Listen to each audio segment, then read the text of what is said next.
Hi everybody, I'm Sam Evans. I'm one of the singing teachers for the National Youth Choir of Great Britain.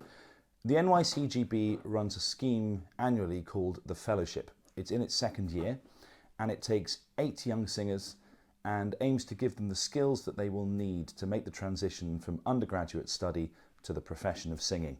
I recently ran a day focusing on stagecraft and I invited Tom Guthrie to come and work with the fellows. Tom enjoys a very successful career as a singer, both as a soloist and as a choral singer, but he also trained as a director on the Jet Parker programme at the Royal Opera House in Covent Garden, where he continues to work. I recently caught up with Tom to ask him a bit about the day he spent working with the fellows and to tell us about the exciting project that he's got coming up with the NYCGB. I started by asking Tom, what is stagecraft? It's the technique of using your body to communicate stories, characters in a space.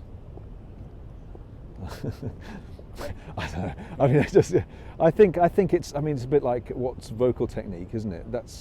It's a means. It's a set of tools. It's a knowledge of an instrument that enables you to be free to express what you can at the optimum, at your human best. And I think it's exactly the same with stagecraft. There are rules, and we tend to think that some people are good at it, some people aren't. I think non-singers think, oh, some people can sing, some people can't. And of course, what we tell people is anybody can sing, anybody can do it, but there are some things that would really help get you started, get you starting to find out what it is to get to know your instrument. And I think that's the same with stagecraft. So stagecraft is something that you can learn to do? Stagecraft is certainly something you can learn to do. Of course, if you have an aptitude for it, if you have a natural ability to use your body to communicate and entertain people or to be clear about who you are in any situation, a bit like singing, you know, Bryn Terfel is a once in a generation character. So you can't all learn to sing like Bryn Terfel, but everyone can learn to sing, everyone can learn to act. I'm sure of that.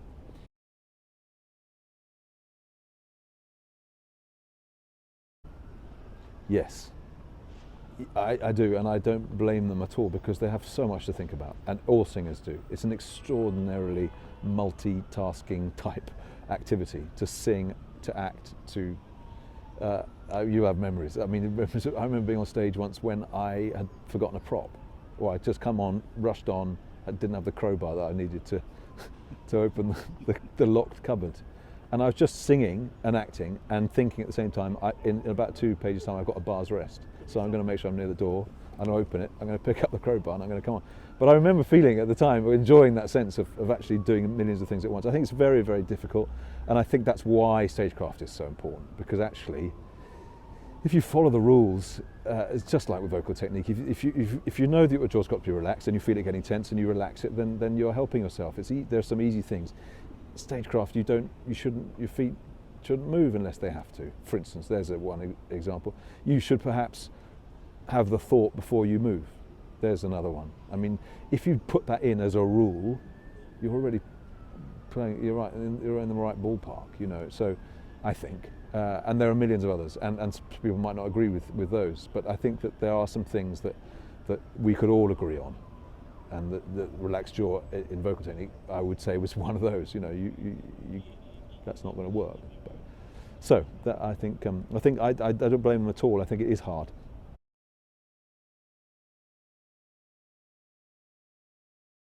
I saw an attitude, a willingness to learn, an energy, a commitment, an intelligence which is not necessarily about IQ, although they seemed all very, very bright people, but also about how things work, how you work in a room with people, how you support each other, how you attend to the moment. And I was delighted to work with some good characters, very individual people, and able to go. I think attitude, and I'm sure you'll agree with this, Sam, attitude is everything. And there have been times in my career when I've not necessarily had the right attitude, and I see people now who also maybe struggle at times, and I see people who do have the right attitude, and it's a fantastic lesson. I think I'm very, very encouraged by what I saw of the fellows.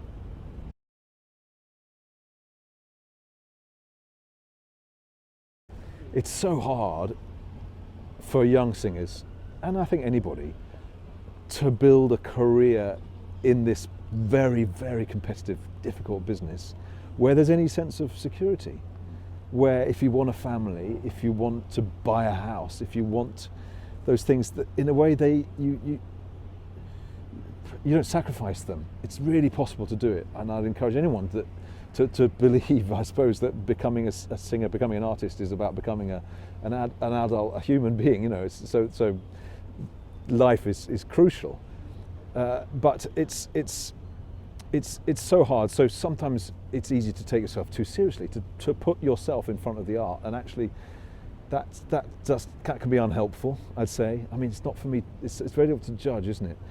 Something I found myself saying last year. I was working with some students at the Royal Northern College of Music, and the difference between the ones that I thought you've got what you've got. If you want it, I think you've got what it takes to be a contender, as it were, in my opinion.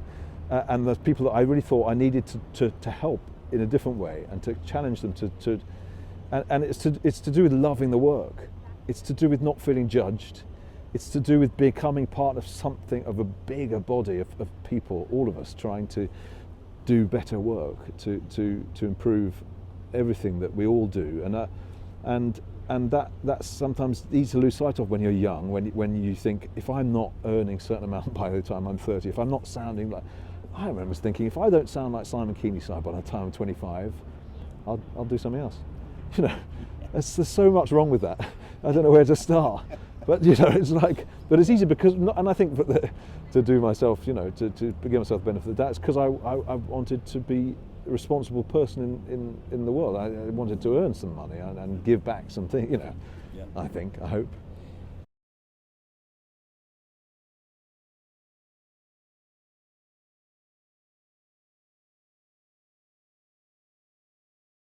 That's a really interesting question. We could talk quite a long time about that, probably, couldn't we?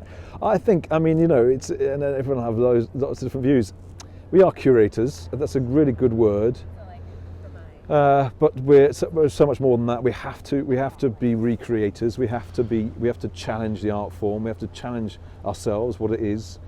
It's not a museum to tell a story, however old, with whatever tools, whether they're Mozart's tools, whether they're Monteverdi's tools, whether they're Birtwhistle's tools, Tom Addis's tools, is a thing that's very much of the present. The audience is, here we are. It's in this, you know, it has to be that.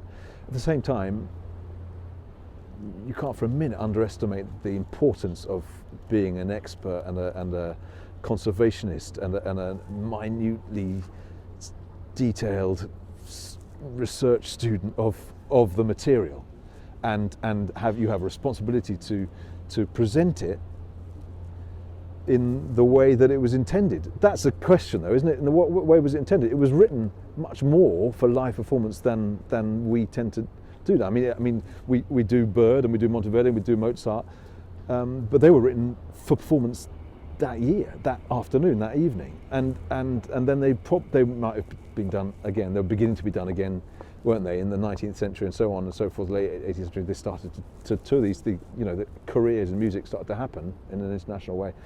But actually, the intention was to communicate to an audience, and that's what we mustn't lose sight of.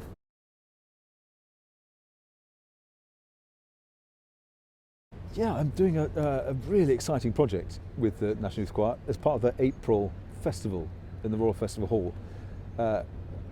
Greg Beardsell, Ben Parry asked me to do something that we could stage, and again, I'm aware that National Youth Choir are starting to really branch out in terms of physical presentation of things, while maintaining this fantastic standard of singing and this benchmark national standard of singing. So we were talking about what material we should use, what should the music be, and I was thinking of there's a wonderful South American composer called Osvaldo Golihov, who wrote a Matthew Passion with capoeira dancers, and the chorus that I saw in the 90s, years ago, were very physical. And I thought of that, when I looked into it, of course, there was nothing remotely suitable.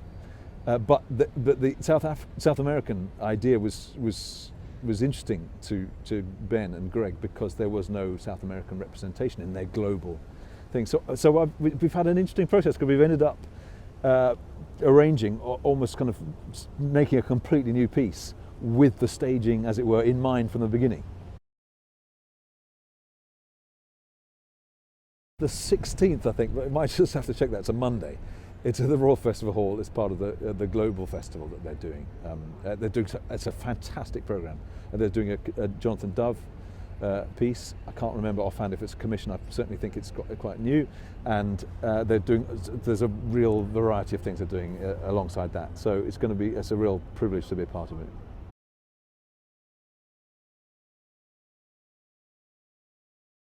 Those young singers that day, in their own individual ways, I could see were going to be of enormous value to the profession.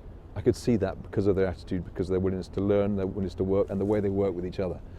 And it's not just singing; it's about, as we were talking about earlier, about inspiring other people and about educating other people, and the whole roundedness of the art form. I felt very confident about that. I'm also just extremely pleased that NYCGB are doing that whole program, that they've taken the initiative to do it. They've seen that there's a need for it, and they're supporting these young singers. That's enormously inspiring and reassuring, I think, for the future.